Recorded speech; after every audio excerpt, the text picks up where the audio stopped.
The number one killer is time. It destroys us all. When Paul came back, he came back wrong. Older. Changed. He took away the only person who could stop the end of time. Will. My brother.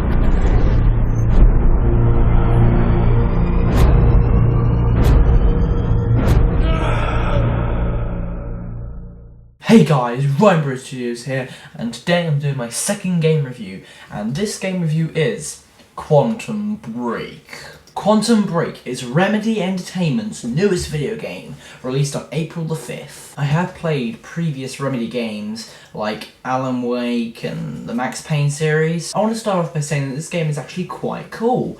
It's got a time travel based storyline and actual time controlling powers that I've wanted to see in a video game for a long time. As the protagonist, you have a bunch of superpowers, and one of them is throwing bubbles and spears of energy at your enemies that freeze time and slow down everything in the area, so you're able to fit a shitload of headshots in, and then wham! Timer freezes, a whole hell load of action all in once. It's grand.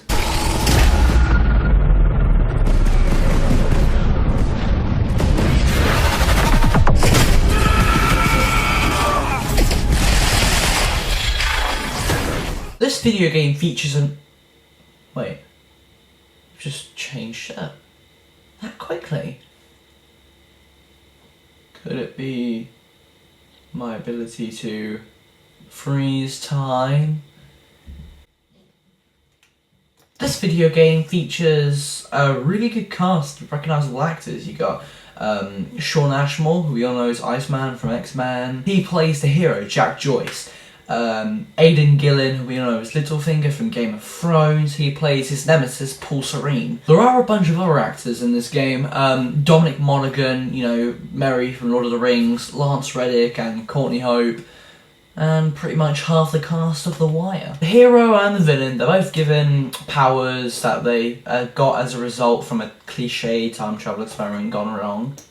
Joyce has the ability to freeze time, and Serene has the ability to see into the future, and this allows him to make drastic or beneficial solutions or choices for his company Monarch. This comes in later in the game at junction points, where the player controlling Serene is able to make two different choices that will influence the state of the game. This is shown through episodes filmed like a TV drama, and there's 4 of them in the game's narrative. Though these episodes seem a bit longer than the actual gameplay, as you see the antagonist's point of view. The combat was a bit disappointing though, because it maintained the style of the Max Payne action sequences, and I was never really, I never liked that. All the abilities in the game, wait, what? I changed my shirt again. Oh my god. I can't control my powers. But yeah, all these abilities are given to you right at the beginning of the game, like freezing time, dodge, like dodging bullets, like running real fast, freezing, just, yeah, all the powers and stuff basically you get given right at the start of the game. So you don't really earn them, like, through the story like you would in another game or something. Like, you know, you earn like attachments in Call of Duty as you progress along. You just, other like fancy games, you gain new magic as you level up and stuff like that. So you never really feel like you've done anything to get them. So there's nothing new for the rest of the game in stock, because you've already got them like 2 minutes in. The graphics were good and the use of cinematics were cool, but most of the time it was more cutscene than gameplay. But that doesn't mean it's awful.